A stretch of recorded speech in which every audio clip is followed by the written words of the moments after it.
यह एक शानदार कॉन्सेप्ट है। 90 के दशक की इंडी फिल्मों का फील और एक रहस्यमयी शहरी किंवदंती का मिश्रण वाकई दिलचस्प है। कैनरी ग्लो नाम भी बहुत आकर्षक है। एक बंद पड़ी मछली कैनरी में रात के समय दिखाई देने वाली नीली चमक के पीछे छुपे रहस्य को एक युवक खोजने जाता है, लेकिन जो मिलता है वह उसके सोच से बहुत अलग होता है। फिल्म स्टिल एक।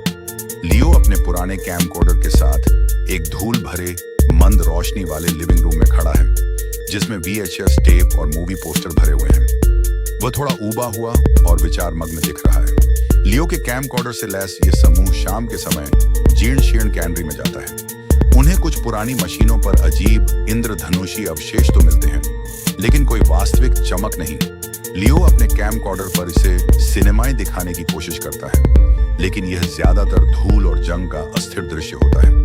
Film still 2। चारों दोस्त लियो कैमकॉर्डर पकड़े हुए च्लोय, मिलो और माया पुरानी टूटी हुई कैनरी के अंदर धीरे धीरे आगे बढ़ रहे हैं। शाम का धुंधला प्रकाश टूटी हुई खिड़कियों से अंदर आ रहा है, जिससे धूल और मशीनरी पर हल्की रोशनी पड़ रही है। माहौल थोड़ा तनावपूर्ण लेकिन रोमांचक है।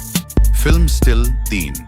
लियो कैमकॉर्डर पकड़े हुए च्लोय, मिलो और माया एक पुराने रहस्यमयी दिखने वाले बुजुर्ग व्यक्ति के सामने बैठे हैं। बुजुर्ग व्यक्ति की आंखों में एक अजीब सी चमक है और वह हाथ हिलाकर कुछ डरावनी कहानी सुना रहा है। वे सब ध्यान से सुन रहे हैं, कुछ उत्सुक हैं और कुछ थोड़े सहमे हुए।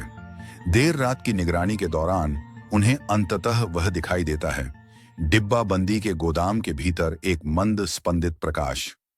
लियो का कैमकॉर्डर उसे पकड़ने में संघर्ष करता है, जिसके परिणाम स्वरूप दानेदार स्थिर फुटेज बनता है, जो स्पष्ट होने के बजाय अधिक लुभावना होता है। इस सीन में रात के अंधेरे में कैनरी के सुनसान और खौफनाक माहौल में उन्हें आखिरकार वह रहस्यमयी चमक दिखाई देती है। यह एक संक्षिप्त लेकिन रोमांचक पल होगा। Film still 4। रात के अंधेरे में चारों दोस्त कैनरी के अंदर एक टूटी हुई खिड़की या दरार से झांक रहे हैं। अंदर गहरे अंधेरे में एक दूर की मशीनरी के पास से एक हल्की रुक रुक कर चमकती हुई पल्सिंग रोशनी दिखाई दे रही है। लियो अपना कैमकॉर्डर उस चमक की ओर झूम करने की कोशिश कर रहा है, लेकिन स्क्रीन पर बस दानेदार, ग्रेनी और स्थिर स्टैटिक फुटेज दिख रही है। उनके चेहरों पर हैरानी और उत्साह का मिश्रण है। इस सीन में वे शायद अपनी अगली चाल पर बहस कर रहे हैं। ग्लो का पीछा करना अब सिर्फ एक मजेदार खोज नहीं रहा, यह उनके बीच तनाव पैदा कर रहा है। Film still 5। एक रात का सीन। शायद वे अपनी पुरानी कार में बैठे हैं या वापस लियो के गंदे कमरे में हैं। लियो अपने कैमकॉर्डर को जोर से पकड़े हुए हैं, थोड़े गुस्से में दिख रहा है। च्लोय उसके सामने खड़ी है।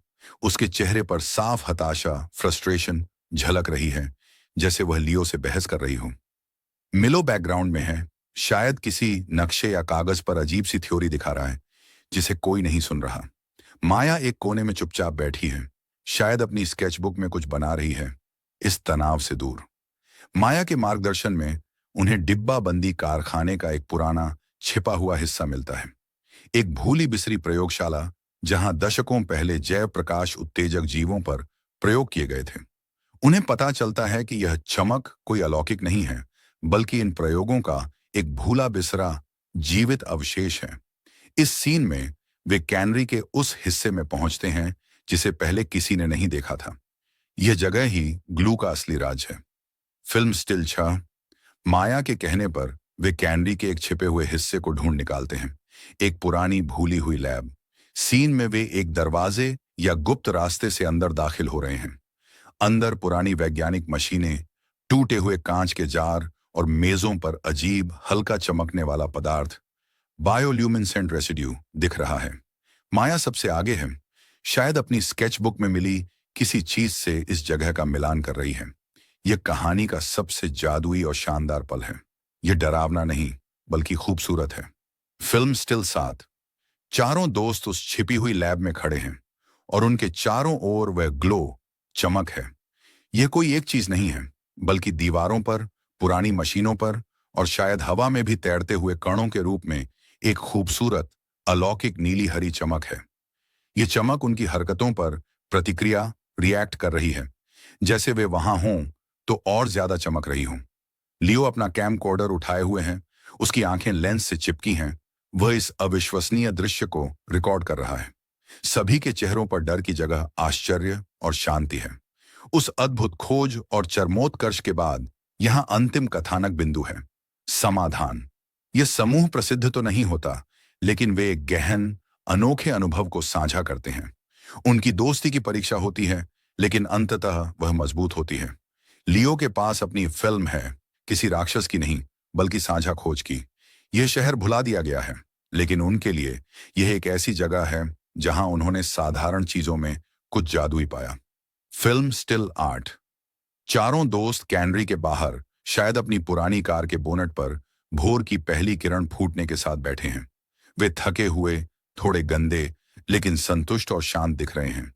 वे ज्यादा बात नहीं कर रहे हैं, बस अपनी अविश्वसनीय रात के बाद समझ के कुछ शांत पल साझा कर रहे हैं। लियो का कैमकॉर्डर उनके बगल में रखा है। उसका काम हो गया है। यह साझा अनुभव और मजबूत दोस्ती का एहसास है।